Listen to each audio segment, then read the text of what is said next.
Selamat pagi, teman-teman semua. Selamat pagi juga buat Pak Arcadi selaku dosen, pembimbing dalam literasi data. Kami dari kelompok satu akan membahas tugas proyek yaitu yang berjudul Analisis Literasi Data Kesehatan Masyarakat, di mana kita akan membahas terkait dengan penerapan data analitik dan decision tree pada KNIME untuk pemetaan resiko serangan jantung di usia muda di Indonesia. Kelompok kami ini terdiri dari 8 orang.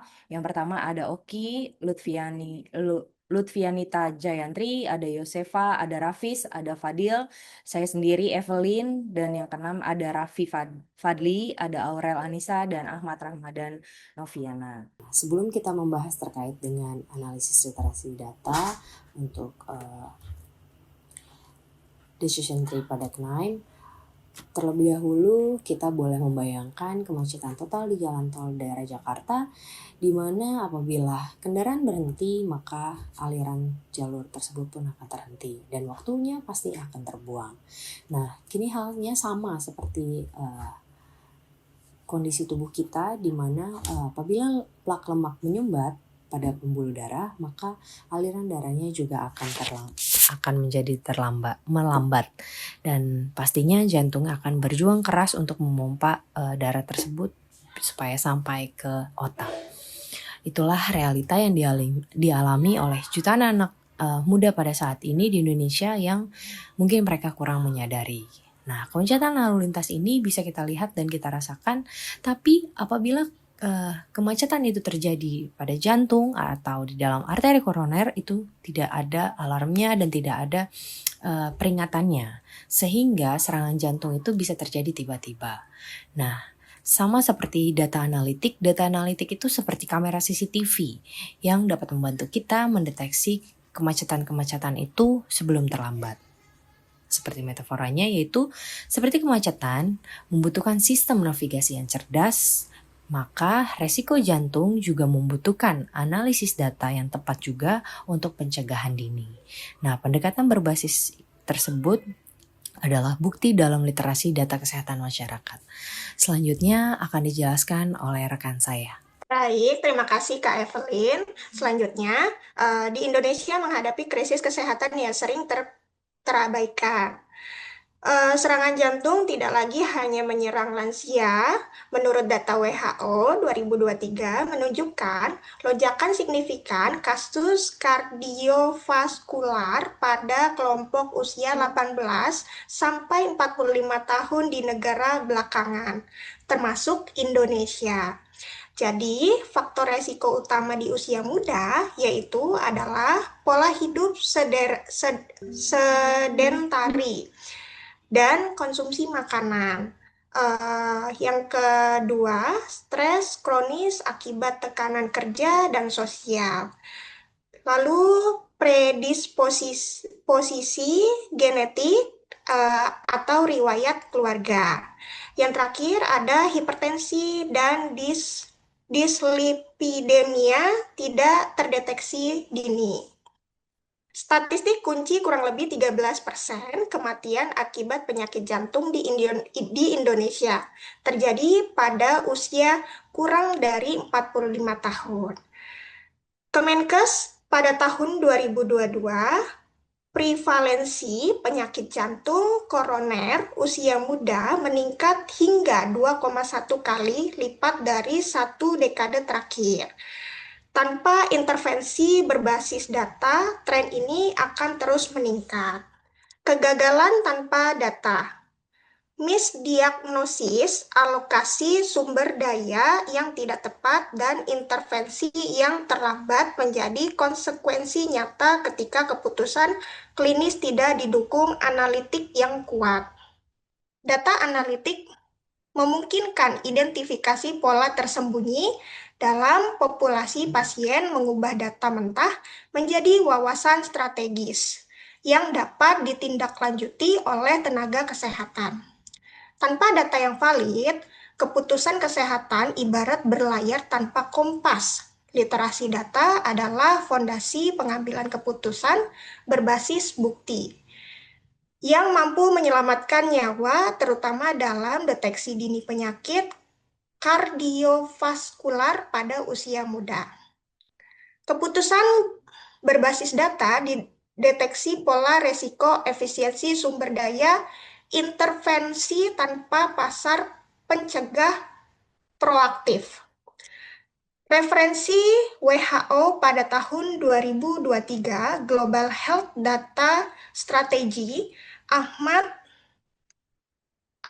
tahun 2024, data literasi in public health, decision making, health informatic at pada tahun 2022, analitik di driven clinical outcomes. Baik, slide selanjutnya akan dijelaskan oleh rekan saya. Baik, pada slide ini saya akan menjelaskan tentang dataset pasien. Sumber data berasal dari platform Kaggle mencakup 4.999 pasien dengan profil usia muda dan berbagai faktor psikokardiovaskular. Dataset ini menjadi fondasi analisis prediktif risiko serangan jantung menggunakan decision tree pada KNEM. Komposisi data menunjukkan ketimpangan signifikan. 4.533 pasien atau 90,7% terklasifikasi sehat dan hanya 286 pasien atau 5,7% terdiagnosis sakit jantung. Ketidakseimbangan ini merupakan tantangan utama dalam permodelan prediktif yang akan dibahas lebih lanjut. Dan di sini ada poin variabel target. Klasifikasi Giner. Kalau untuk poin 0 sama dengan tidak berisiko atau sehat, sedangkan poin 1 berisiko serangan jantung atau sakit. Lalu ada variabel input. Usia, jenis kelamin, tekanan darah, kolesterol, detak jantung, gula darah, hasil EKG, dan riwayat nyeri dada. Total 4.999 rekam pasien dari Kaggle, rasio sehat versus sakit, itu perbandingannya 4.533 banding 286, mencakup faktor risiko, pola hidup, dan genetika. Oke, boleh di next, Kak. Oke, di slide ini ada workflow, KNEM, import, dan statistik. Tahap pertama, workflow KNEM dimulai dengan membaca data mentah dari file Excel. Proses ini menjadi fondasi seluruh analisis, seperti membuka peta sebelum memulai perjalanan panjang menuju deteksi risiko jantung. Node Excel Reader memungkinkan impor langsung dataset 4.999 pasien ke dalam pipeline, KNEM, statistik, exploratory memberikan gambaran distribusi variabel seperti usia, tekanan darah, kolesterol, dan faktor risiko lainnya sebelum permodelan dimulai. Node utama yang digunakan, yang pertama yaitu ada Excel Reader, yang kedua statistik node, yang ketiga data explore, dan yang terakhir ada kolom inspektor. Excel Reader. Node pertama untuk mengimpor dataset mentah berisi 4.999 data rekam medis pasien dari file Excel ke KNEM. Statistik exploratory mengungkap rata-rata usia pasien, distribusi nilai kolesterol, frekuensi faktor risiko, dan proporsi kelas label sehat versus sakit. Dasar pengambilan keputusan berbasis bukti. Oke, boleh di next, Kak.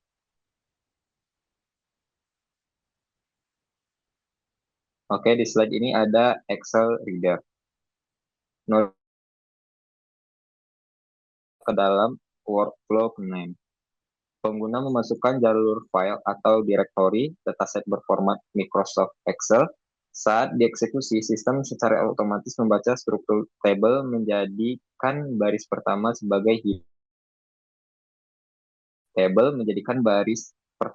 header dan mengimpor data seluler pasien dari file eksternal atau Excel ke dalam lingkungan kerja KNEM agar dapat diproses, dianalisis, dan dimanipulasi pada tahap selanjutnya. Terbentuknya data table internal di KNEM yang menampilkan seluruh isi data pasien seperti usia, gender, tekanan darah, riwayat penyakit, dan lain-lain secara utuh tanpa mengubah struktur aslinya. Oke, boleh di next, Kak.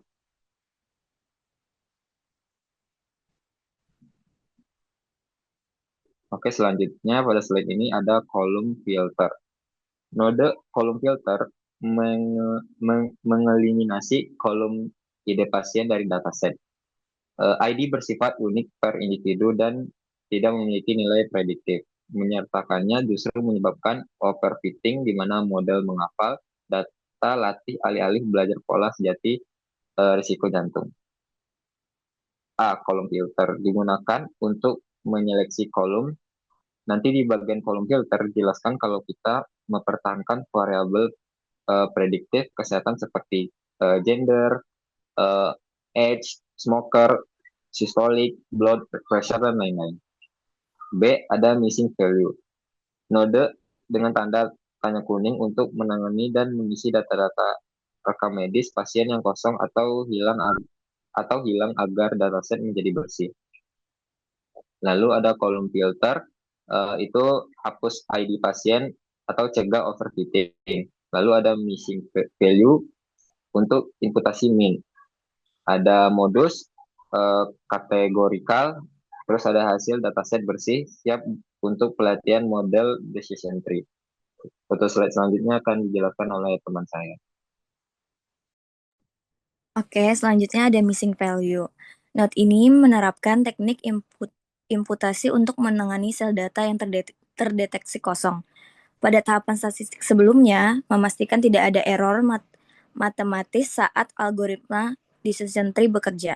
Algoritma machine learning pada umumnya tidak dapat memproses data yang memiliki sel kosong, NULL atau NaN, sehingga kekosongan ini harus ditambal tanpa merusak distribusi pola data aslinya. Selanjutnya, workflow claim filter imputasi nilai hilang. Note missing value menangani data kosong dengan dua strategi. Imputasi min untuk variabel numerik, usia, tekanan darah, kolesterol, dan imputasi modus untuk variabel kategorikal, jenis kelamin, riwayat penyakit. Ini menjaga integritas dataset tanpa membuang baris data berharga. Seperti seseorang dokter yang membuang data rekam medis yang tidak relevan sebelum membuat diagnosa claim, menggunakan node kolom filter dan missing value untuk membersihkan dan menyiapkan data pasien agar model prediksi bekerja secara optimal dan akurat. Pada tahapan ini dilakukan proses seleksi fitur selection. Pengguna mengkonfigurasi node dengan memisahkan variabel ke dalam dua kelompok, include dan exclude.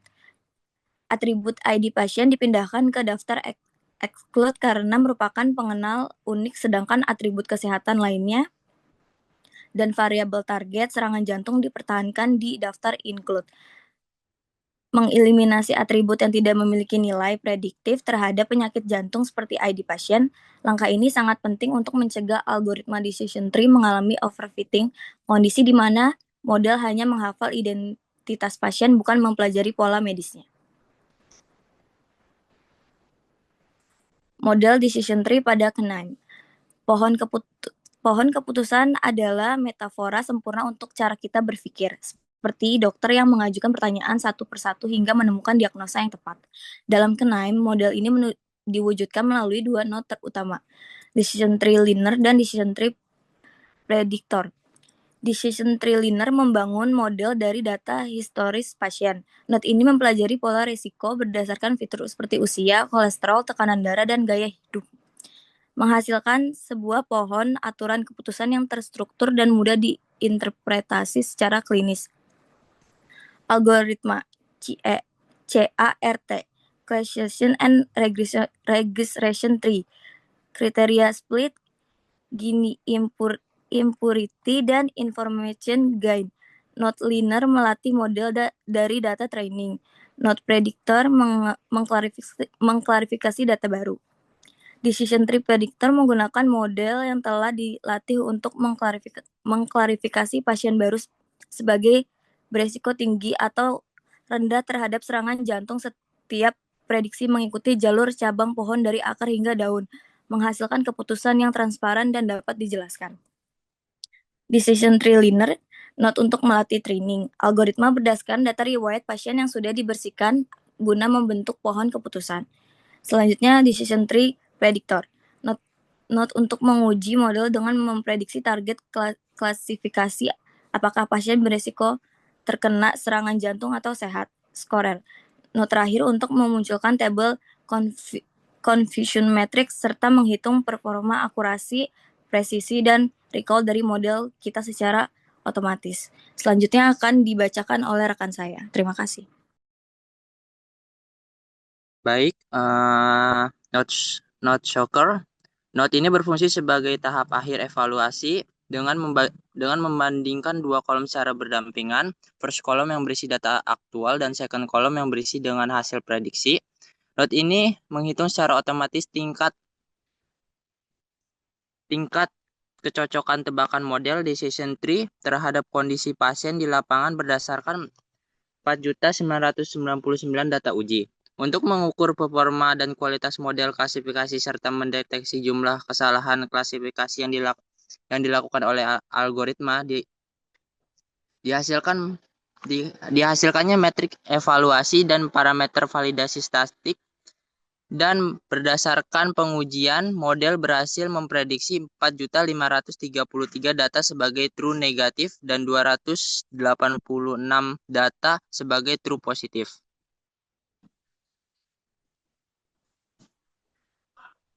Evaluasi model. Confusion matrix evaluasi hasil pengujian model decision tree pada dataset 4.819 pasien menunjukkan performa yang sangat tinggi secara keseluruhan, namun menyimpan tantangan tersembunyi pada kelas minoritas. TN sama dengan 4.533 sehat diprediksi sehat. TP 286 sakit diprediksi sakit, dan FP 168 sehat diprediksi sakit, FN 12 sakit diprediksi sehat. Akurasi 99,8%, presisi 96%, recall 63,2%. Akurasi tinggi mencerminkan dominasi kelas mayoritas sehat. Recall 63,2% mengidentifikasi bahwa 36,8% kasus sakit masih terlewat oleh model, sebuah celah kritis dalam konteks deteksi dini penyakit jantung.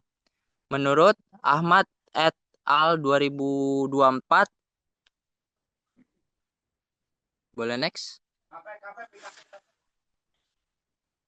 Untuk distribusi data, kita punya 4.533 sehat atau 94%-nya. Lalu ada 286 sakit, 6%. Rasionya adalah 16:1. Dampak imbalance FN sama dengan 12 kasus sakit terlewat oleh model. Recall 63,2%, presisi 96%.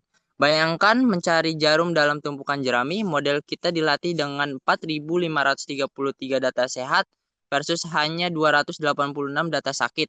Rasionya adalah 16:1. Akibatnya model atau belajar bahwa hampir semua orang sehat sehingga kasus sakit sering terlewat. Inilah akar masalah recall rendah sebesar 63,2%. Analisis kritis mengapa recall rendah. Model bias ke mayoritas kasus sakit sering terlewat. False negatif berbahaya perlu menyimpan data smooth sebagai solusi. Ahmad et al. 2024, class imbalance is a critical challenge in clinical ML models often leading to underestimation of minority. Class solusi smooth consentive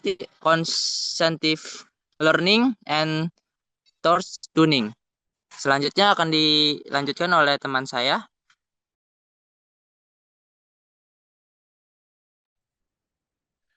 Dampak data imbalance pada model. Ketika data latih didominasi oleh satu kelas, algoritma decision tree cenderung belajar dari kelas mayoritas dan mengabaikan kelas minoritas. Dalam konteks ini, model menjadi sangat mahir mengenali pasien sehat, namun gagal mendeteksi pasien yang beresiko serangan jantung. Distribusi data yang timpang, yaitu 4.533 sehat berbanding dengan 286 yang sakit, menciptakan bias sistematik pada model. Model berpikir bahwa memprediksi semua orang sebagai sehat adalah strategi yang aman, karena akurasi keseluruhan tetap tinggi. meskipun kasus kritis terlewatkan. Model bias ke kelas mayoritas yang sehat atau Rika rendah ke kasus sakit banyak terlewat. Akurasi tinggi namun menyesatkan, resiko false negatif berbahaya secara klinis. Recallnya 63,2%, berarti sekitar 37% pasien sakit tidak terdeteksi oleh model. Konsekuensinya, yang berpotensi fatal dalam konteks kesehatan masyarakat nyata. Oke, next.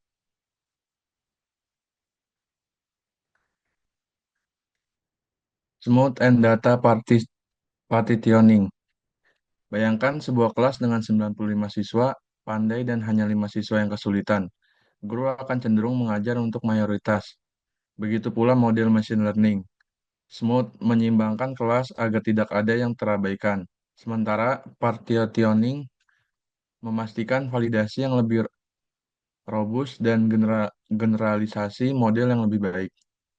Ketika data tidak seimbang, model cenderung berpihak pada kelas mayoritas. Smooth Scientific Minority Oversampling Technique hadir sebagai solusi menciptakan data sintetis dari kelas minoritas agar model dapat belajar lebih adil dan akurat dalam mendeteksi risiko serangan jantung. Rekomendasi solusi yaitu smooth oversampling kelas minoritas sakit. Rasio target mendekati 1:1, sehat dengan sakit. Partitioning 70% train, 30% tes. Cross validation untuk evaluasi lebih ribus. Integrasi node, smooth dan claim workflow. Oke, lanjut Kak.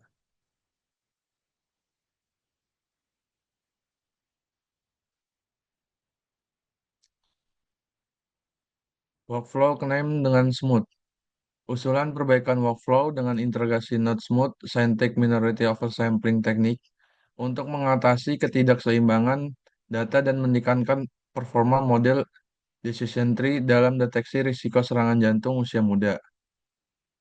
Alur workflow yang diusulkan yaitu dari Excel Reader ke statistik, kemudian ke kolom filter, lanjut ke missing value, terus ke smooth oversampling, lanjut ke partitioning, kemudian ke decision tree linear, kemudian ke decision tree predator, terus ke scorer, lanjut ke terakhir ke scorer. Penambahan smooth dan partitioning adalah kunci perbaikan utama untuk meningkatkan nilai recall dari 63,2% menuju target kurang dari atau sama dengan 80%. Integrasi smooth dalam KNEM dilakukan dengan menambahkan node smooth setelah proses missing value dan sebelum node decision tree linear. Node ini secara sintetis menghasilkan sampel baru dari kelas minoritas, sehingga distribusi dan data menjadi lebih seimbang dan model tidak bias ke kelas mayoritas. Node smooth menghasilkan data saintis kelas minoritas. Partitioning membagi data 70% training per 30% testing untuk validasi.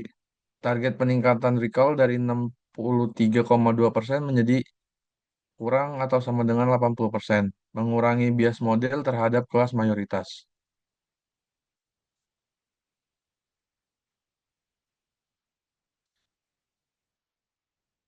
Implikasi untuk deteksi dini serangan jantung. Penjagaan berbasis risiko model prediktif memungkinkan screening populasi muda secara proaktif, mengidentifikasi individu dengan faktor risiko tinggi sebelum terjadi kejadian kardiovaskular yang fatal. Keputusan berbasis data tenaga kesehatan dan pembuatan kebijakan dapat merancang program edukasi, intervensi, gaya hidup, dan alokasi sumber daya secara tepat sasaran berdasarkan profil risiko individu. Data analistik bukan sekedar angka, ia adalah alat penyelamat nyawa. Dengan model prediktif berbasis decision tree, kita dapat mengidentifikasi individu berisiko tinggi sejak dini, jauh sebelum gejala klinis muncul.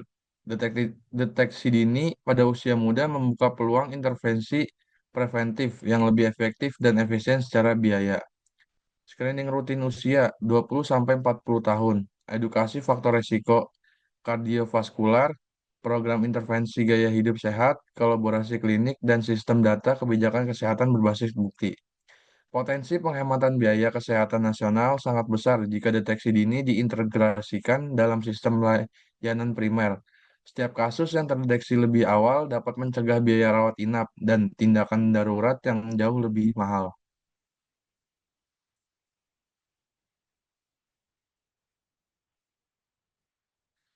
Peran literasi data dalam keputusan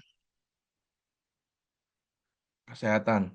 Bayangkan sebuah orkestra tanpa dirijen. Setiap musisi memainkan nada yang benar, tetapi tanpa koordinasi. Hasilnya hanya kebisingan. Sama begitu dengan sistem kesehatan tanpa literasi data. Banyak data tersedia, namun tanpa kemampuan membaca dan menginterpretasinya. Potensi besar itu sia-sia. Literasi data adalah dirijen yang menyatukan semua elemen menjadi simfoni keputusan yang tepat dan berdampak nyata.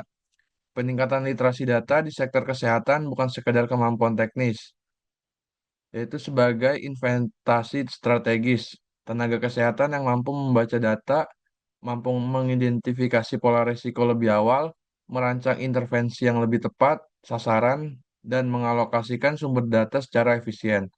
Kolaborasi lintas disiplin antara klinis, data scientist, epidemiolog, dan membuat kebijakan menjadi kunci transformasi kesehatan berbasis bukti.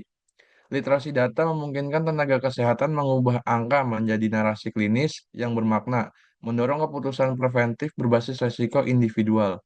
Kolaborasi multidisiplin antara dokter, analisis data, dan policymaker menghasilkan model prediksi yang lebih akurat dan program pencegahan yang lebih efektif. Pelatihan literasi data bagi tenaga kesehatan, kolaborasi klinis, data scientist, dan epidemiolog, integrasi analitik dalam sistem informasi kesehatan. Selanjutnya akan dilanjut oleh Mas Ahmad. Baik, studi referensi dan landasan akademik. Penelitian ini dibangun di atas fondasi akademik yang kuat dari berbagai studi internasional dan pedoman kesehatan masyarakat terkini. Referensi yang kami gunakan membahas menggunakan machine learning untuk prediksi resiko penyakit jantung, metode decision tree pada dataset kardiovaskular, lalu strategi SMOD untuk meningkatkan performa model dan pedoman WHO mengenai pentingnya deteksi dini penyakit jantung. Keempat referensi tersebut mendukung pendekatan analitik berbasis data dalam pemataan risiko serangan jantung dan memperkuat bahwa penggunaan decision tree secara canine merupakan metode yang efektif untuk membantu deteksi dini. Next.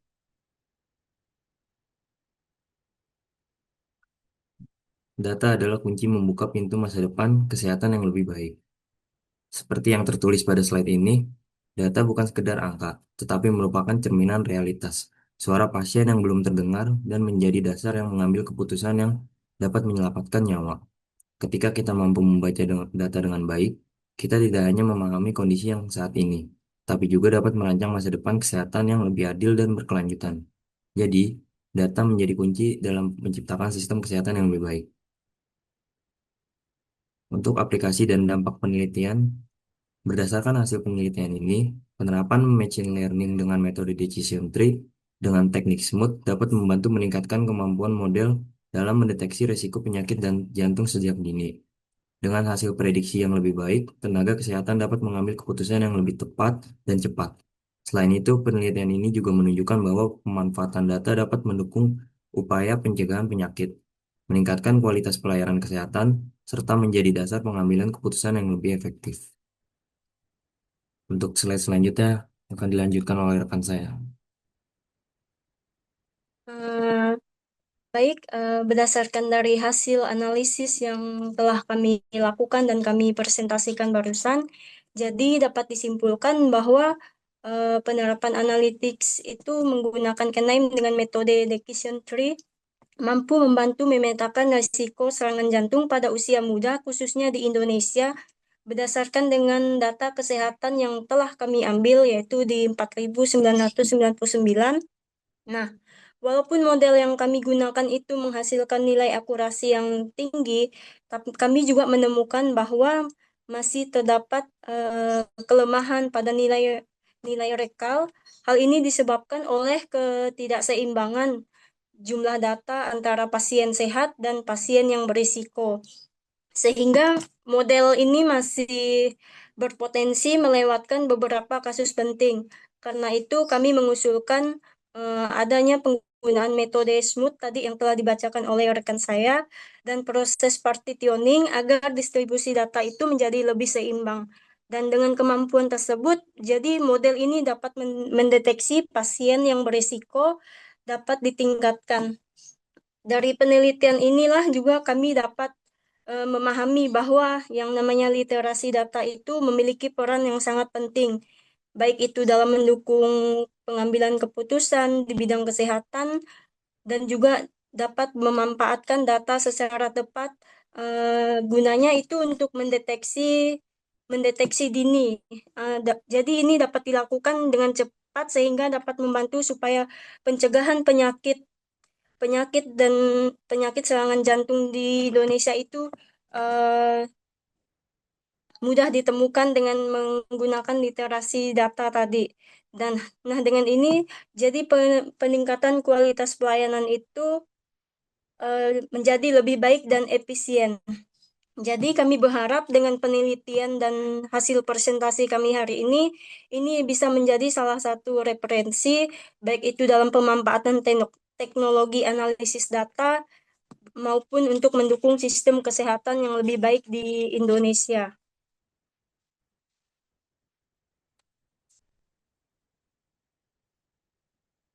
Nah, hal ini dilakukan melalui pelatihan kerjasama antara akademisi, tenaga kesehatan, dan pembuat kebijakan, serta pengembangan program deteksi dini berbasis data. Dengan kolaborasi tersebut, jadi ini bisa membantu menurunkan risiko serangan jantung pada usia muda dan mewujudkan sistem kesehatan yang lebih baik di Indonesia. Demikian presentasi dari kelompok kami mengenai analisis literasi data kesehatan masyarakat, yaitu studi kasus yang kami ambil penerapan data analytics dan diffusion theory pada Kenaim untuk pemetaan risiko serangan jantung pada usia muda di Indonesia. Kami berharap hasil penelitian ini dapat memberikan manfaat dan menjadi salah satu referensi dalam penerapan analisis data di bidang kesehatan. Terima kasih atas perhatian Bapak dan teman-teman semua. Mohon maaf apabila terdapat kekurangan dalam penyampaian presentasi maupun makalah kami nantinya. Kami dengan senang hati menerima kritik dan saran maupun pertanyaan. Terima kasih. Demikianlah presentasi dari kami, kelompok 1, kurang lebihnya kami mohon maaf. Wassalamualaikum warahmatullahi wabarakatuh.